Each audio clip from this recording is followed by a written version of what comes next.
Hello everybody and welcome back to another episode of At the Movies with William Fletcher. As per usual, I am your host, William Fletcher. And this week, today actually, it is the first of the month, which means it is time for me to talk about the films that I watched in the past month. So, this is going to be a quicker one because I didn't watch a whole lot of films. In fact, I only watched 6 films last month, which is a depressingly low number. But sometimes you just have slow months where you're just not really feeling like watching that many films. The first film that I watched in the month was The Unbearable, and by the first of the month I mean the 13th of April. I went to the cinema and I saw The Unbearable Weight of Massive Talent, the new Nicolas Cage film, which is one of my most genuine, unironically, one of my most anticipated films of the entire year. And I will definitely talk about this more in my review of the year. That will be out at the end of the year, as it usually is. It was really great. I really, really loved it. It's currently, as I'm recording this, my personal favorite film of the year. But there's a possibility that could change in the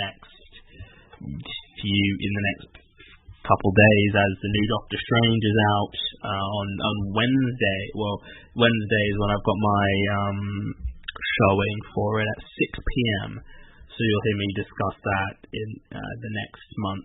What films I watched this month. So yeah, it was just an unbelievably great time. It was so good. It was so funny. It was so. It's one of the. It's amazing. I think I've talked on this show before how much I love Nicolas Cage as an actor, and just like as it says here, massive talent that he possesses. It's probably going to be one of my best. For me, I feel like at the end of the year, for me personally, it'll be one of my favorites. It will stay in my top 10. I have a very good feeling it will be in my top 10 films of the year. And it was just an unbelievably great time. Nicolas Cage gives an unironically brilliant performance in the film. Pedro Pascal is really enjoyable. He's really entertaining and funny in it, and I really love him in it. Tiffany Haddish and a lot of the other supporting cast were so. I didn't really care for them all that much, really. But the two lead performances of Nick Cage and Pedro Pascal really helped carry the film, and I absolutely loved the film, and it is at the time of recording this, my personal favorite film of 2022. Then I rewatched Monsters Inc., which I've discussed briefly in my Pixar ranking, but it got a bit better this time. I absolutely loved it, even more so than I already did, because I already think it was already a fantastic film, but it's now jumped and dumped to, I don't think it's top 5 Pixar. I think it's a bit below that, but it's much higher now, and I definitely really, really like it. I would love it, dare I say.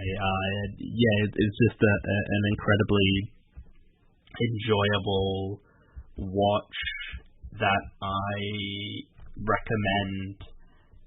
If you haven't watched it recently, or if you've never seen it for whatever reason, I do recommend that you go watch it, because it is an unbelievably great time. And the ending this time brought me to tears. And in fact, you can hear me talk about it a bit more in my Monsters Inc. episode, which came out last week, where I go a bit more in depth on my opinion of the film. Then I watched Everything Everywhere All at Once, which is one of the new sort of indie films that everybody has been raving about so much. And I always am skeptical when anyone raves about something, especially a new release film being outstanding and being a masterpiece of a film. I'm very much I try to sort of not let the hype get to me, but I will say that I think this is actually a really good film. I really quite liked it. I think that there's some stuff in it that I really, really loved. Like there's just so I think Michelle Yeoh gives a really great sort of lead female performance. I think the other sort of supporting cast are all, pretty decent. No like amazing like Oscar worthy performances in the film, but beyond Michelle Yeoh, and even though I don't like she's good in it, but I don't think she's like it's like the greatest performance ever. Like it's not even my favorite performance of this year, but she's still rather good in it, and it was definitely a really good time. There was some really great bits of comedy in it that I wasn't expecting. I thought the action sequences, like the fight sequences and all, they were really well choreographed, and I'm someone who really enjoys a well choreographed fight sequence, and the film has some really inventive, funny, just well done fights between the characters, and I think it just works a lot better than it could do. I feel this is a film that could sort of buckle under the weight of sort of what it's trying to do and sort of the stuff that it's trying to explore and the themes that it's trying to explore, but in reality it's fucking mental. Like if you go see this film, you bet you should be prepared for a mental trip. Like there's some stuff where you'll probably be thinking like, what in the blue hell is happening? Like I guarantee there will be moments where you'll just be like, what is was is das? Like what is this? What is going on? What this is like trippy. I'm just tripping balls. This is just like and there are several moments of like that where it's like, oh, this is like trippy as fuck, And I think it works though. Like it's an action, sort of kung fu-esque type fighting film, but it also has lots of multiversal shenanigans and has some mental stuff in it, and it's like this is really cool. It's really like this, and I did really love it. Actually, I was surprised at how much I loved it, and it's really, really good. And I do recommend that if you are skeptical, and I do recommend that you go see it, because it is like actually not as good as everyone is saying it is, but it is still a pretty good time, and it's a lot of fun, and there's some really great bits in it that you will hopefully like. Then I watched Where Eagles Dare. This is a film, a friend of mine, a long-running guest on this show at this point, Mr. Barney Metcalf. This is one of his all-time favorite films. So I've had this film on my radar for a fair amount of time, pretty much ever since I've known him, or certainly around there. And I got it on DVD a couple months ago now. And I finally had a day where I was like, I'll watch, this film is like 2.5 hours long, and it's really, really good. It's not like it's jumped up to like one of my all-time favorite films, but it is like, this is a very, very well-made war film, because that's what it is. It's a World War II film where basically these people have to sort of go into this place, I guess, to break out and free some of their friends who've they've got to save someone who's been captured by the Nazis. Essentially is what they're doing, and there's some really great scenes. Clint Eastwood is the lead. He is excellent. There's a really great interrogation scene about, I don't remember exactly how far into the film it is, but there's a really, really good interrogation scene in the film at some point that is one of like, it's up there for me personally with some of the most suspenseful scenes I've ever seen in a film. Like, it's up there with the tavern scene in Inglourious Basterds, the tavern scene, the restaurant scene, and the scene in the house in Inglourious Basterds.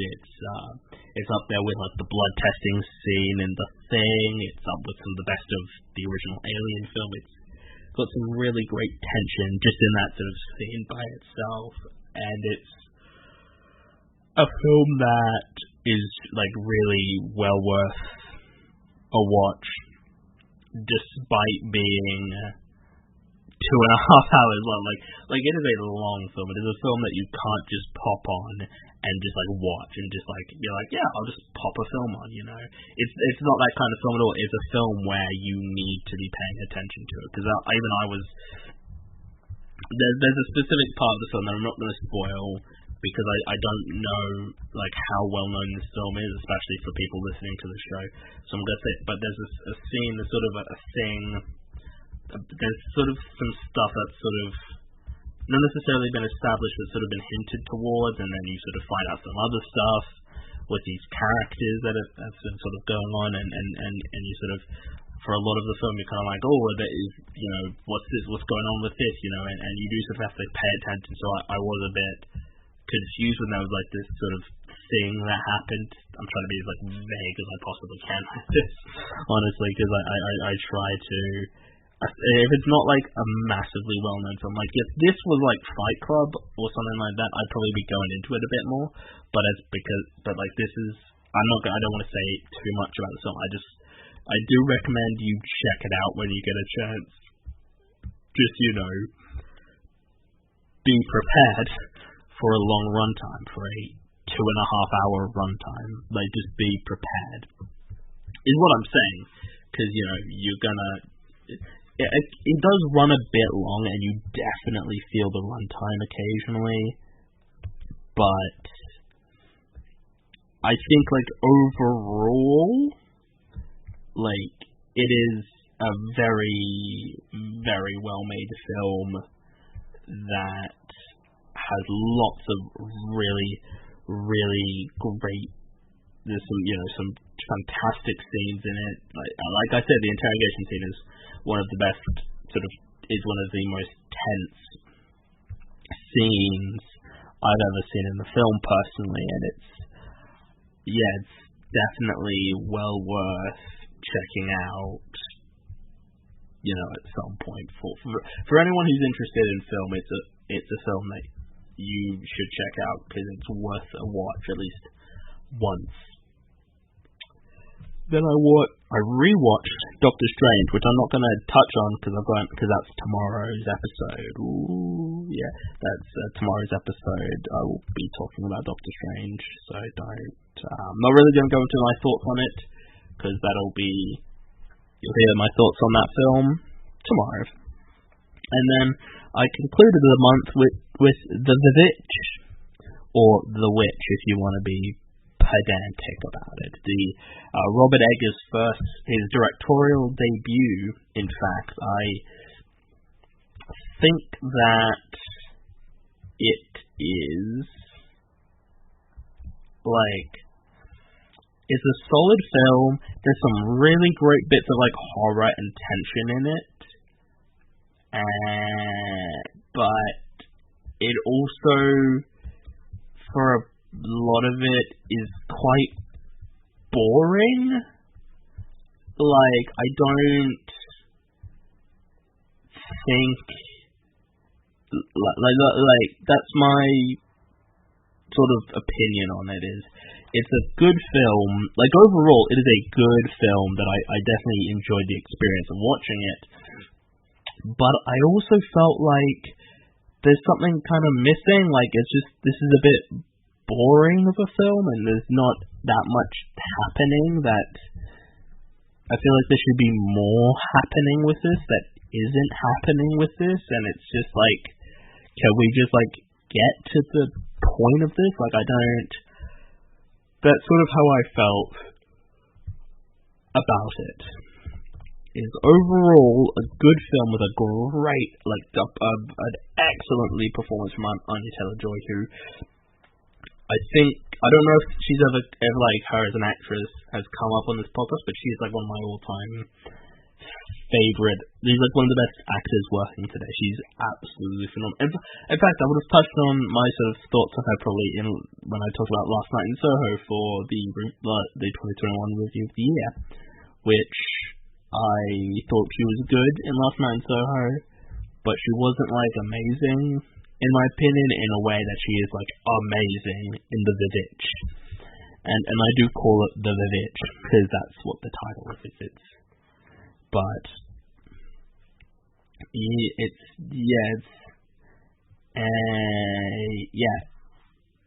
a solid film.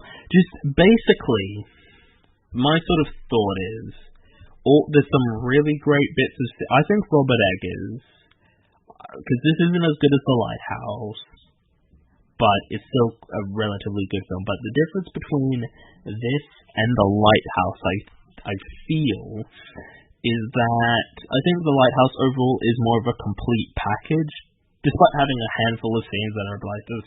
I don't really know the point of this, and it's a bit boring. And it's just like, yeah, just get to the ending, you know. And The Witch is more of the same of that, but a bit worse. Like, there's more scenes where I'm just like, I don't care.